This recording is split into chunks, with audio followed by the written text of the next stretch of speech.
شروع اللہ کے نام سے جو رحمان و رحیم ہے۔ جن لوگوں نے کفر کیا اور اللہ کے راستے سے روکا، اللہ نے ان کے اعمال کو رائیگاں کر دیا، اور جو لوگ ایمان لائے اور جنہوں نے نیک عمل کیے اور اس چیز کو مان لیا جو محمد پر نازل ہوئی ہے، اور ہے وہ سراسر حق ان کے رب کی طرف سے، اللہ نے ان کی برائیاں ان سے دور کر دیں اور ان کا حال درست کر دیا۔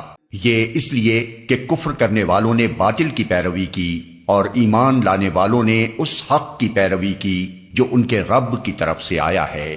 اس طرح اللہ لوگوں کو ان کی ٹھیک ٹھیک حیثیت بتائے دیتا ہے۔ پس جب ان کافروں سے تمہاری مڈ بھیڑ ہو تو پہلا کام گردنیں مارنا ہے، یہاں تک کہ جب تم ان کو اچھی طرح کچل دو تب قیدیوں کو مضبوط باندھو۔ اس کے بعد تمہیں اختیار ہے احسان کرو یا فدیے کا معاملہ کر لو تاں آ کے لڑائی اپنے ہتھیار ڈال دے۔ یہ ہے تمہارے کرنے کا کام۔ اللہ چاہتا تو خود ہی ان سے نمٹ لیتا، مگر یہ طریقہ اس نے اس لیے اختیار کیا ہے تاکہ تم لوگوں کو ایک دوسرے کے ذریعے سے آزمائے، اور جو لوگ اللہ کی راہ میں مارے جائیں گے اللہ ان کے اعمال کو ہرگز ضائع نہ کرے گا۔ وہ ان کی رہنمائی فرمائے گا، ان کا حال درست کر دے گا اور ان کو اس جنت میں داخل کرے گا جس سے وہ ان کو واقف کرا چکا ہے۔ اے لوگو جو ایمان لائے ہو، اگر تم اللہ کی مدد کرو گے تو وہ تمہاری مدد کرے گا اور تمہارے قدم مضبوط جما دے گا۔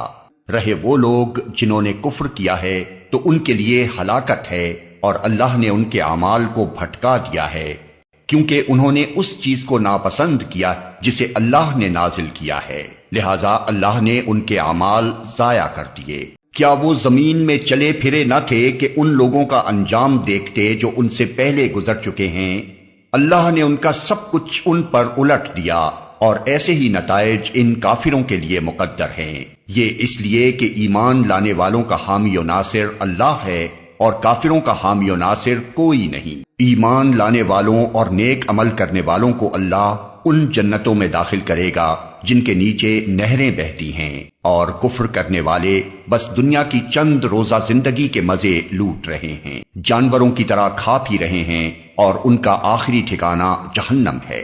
اے نبی، کتنی ہی بستیاں ایسی گزر چکی ہیں جو تمہاری اس بستی سے بہت زیادہ زور آور تھیں جس نے تمہیں نکال دیا ہے، انہیں ہم نے اس طرح ہلاک کر دیا کہ کوئی ان کا بچانے والا نہ تھا۔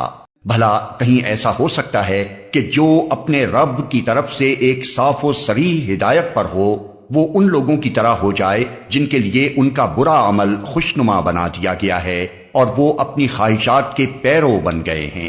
پرہیزگاروں کے لیے جس جنت کا وعدہ کیا گیا ہے اس کی شان تو یہ ہے کہ اس میں نہریں بہ رہی ہوں گی نتھرے ہوئے پانی کی، نہریں بہ رہی ہوں گی ایسے دودھ کی جس کے مزے میں ذرا فرق نہ آیا ہوگا، نہریں بہ رہی ہوں گی ایسی شراب کی جو پینے والوں کے لیے لذیذ ہوگی، نہریں بہ رہی ہوں گی صاف شفاف شہد کی، اس میں ان کے لیے ہر طرح کے پھل ہوں گے اور ان کے رب کی طرف سے بخشش۔ کیا وہ شخص جس کے حصے میں یہ جنت آنے والی ہے ان لوگوں کی طرح ہو سکتا ہے جو جہنم میں ہمیشہ رہیں گے اور جنہیں ایسا گرم پانی پلایا جائے گا جو ان کی آنتیں تک کاٹ دے گا؟ ان میں سے کچھ لوگ ایسے ہیں جو کان لگا کر تمہاری بات سنتے ہیں اور پھر جب تمہارے پاس سے نکلتے ہیں تو ان لوگوں سے جنہیں علم کی نعمت بخشی گئی ہے پوچھتے ہیں کہ ابھی ابھی انہوں نے کیا کہا تھا۔ یہ وہ لوگ ہیں جن کے دلوں پر اللہ نے ٹھپا لگا دیا ہے اور یہ اپنی خواہشات کے پیرو بنے ہوئے ہیں۔ رہے وہ لوگ جنہوں نے ہدایت پائی ہے اللہ ان کو اور زیادہ ہدایت دیتا ہے اور انہیں ان کے حصے کا تقوی عطا فرماتا ہے۔ اب کیا یہ لوگ بس قیامت ہی کے منتظر ہیں کہ وہ اچانک ان پر آ جائے؟ اس کی علامات تو آ چکی ہیں، جب وہ خود آ جائے گی تو ان کے لیے نصیحت قبول کرنے کا کون سا موقع باقی رہ جائے گا؟ پس اے نبی خوب جان لو کہ اللہ کے سوا کوئی عبادت کا مستحق نہیں ہے، اور معافی مانگو اپنے قصور کے لیے بھی اور مومن مردوں اور عورتوں کے لیے بھی۔ اللہ تمہاری سرگرمیوں کو بھی جانتا ہے اور تمہارے ٹھکانے سے بھی واقف ہے۔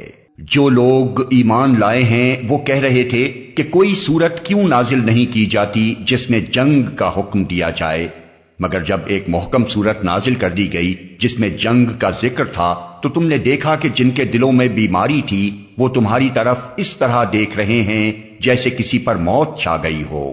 افسوس ان کے حال پر، ان کی زبان پر ہے اطاعت کا اقرار اور اچھی اچھی باتیں، مگر جب قطعی حکم دے دیا گیا اس وقت وہ اللہ سے اپنے عہد میں سچے نکلتے تو انہی کے لیے اچھا تھا۔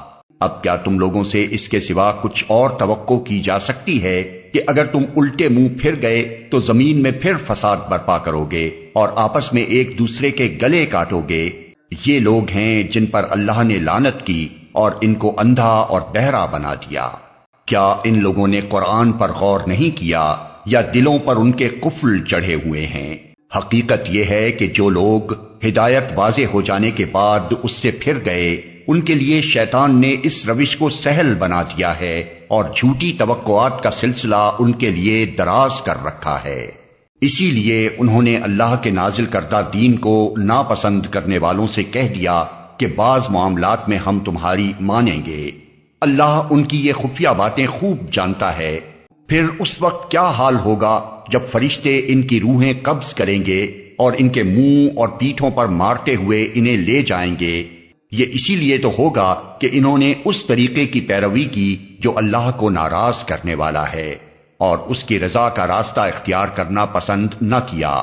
اسی بنا پر اس نے ان کے سب اعمال ضائع کر دیے۔ کیا وہ لوگ جن کے دلوں میں بیماری ہے یہ سمجھے بیٹھے ہیں کہ اللہ ان کے دلوں کے کھوٹ ظاہر نہیں کرے گا؟ ہم چاہیں تو انہیں تم کو آنکھوں سے دکھا دیں اور ان کے چہروں سے تم ان کو پہچان لو، مگر ان کے انداز کلام سے تو تم ان کو جان ہی لوگے۔ اللہ تم سب کے اعمال سے خوب واقف ہے۔ ہم ضرور تم لوگوں کو آزمائش میں ڈالیں گے تاکہ تمہارے حالات کی جانچ کریں اور دیکھ لیں کہ تم میں مجاہد اور ثابت قدم کون ہیں۔ جن لوگوں نے کفر کیا اور اللہ کی راہ سے روکا اور رسول سے جھگڑا کیا جبکہ ان پر راہ راست واضح ہو چکی تھی، در حقیقت وہ اللہ کا کوئی نقصان بھی نہیں کر سکتے بلکہ اللہ ہی ان کا سب کیا کرایا غارت کر دے گا۔ اے لوگو جو ایمان لائے ہو، تم اللہ کی اطاعت کرو اور رسول کی اطاعت کرو اور اپنے اعمال کو برباد نہ کر لو۔ کفر کرنے والوں اور راہ خدا سے روکنے والوں اور مرتے دم تک کفر پر جمے رہنے والوں کو تو اللہ ہرگز معاف نہ کرے گا۔ پس تم بودے نہ بنو اور صلح کی درخواست نہ کرو، تم ہی غالب رہنے والے ہو۔ اللہ تمہارے ساتھ ہے اور تمہارے اعمال کو وہ ہرگز ضائع نہ کرے گا۔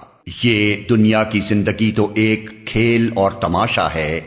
اگر تم ایمان رکھو اور تقوی کی روش پر چلتے رہو تو اللہ تمہارے اجر تم کو دے گا اور وہ تمہارے مال تم سے نہ مانگے گا۔ اگر کہیں وہ تمہارے مال تم سے مانگ لے اور سب کے سب تم سے طلب کر لے تو تم بخل کرو گے اور وہ تمہارے کھوٹ ابھار لائے گا۔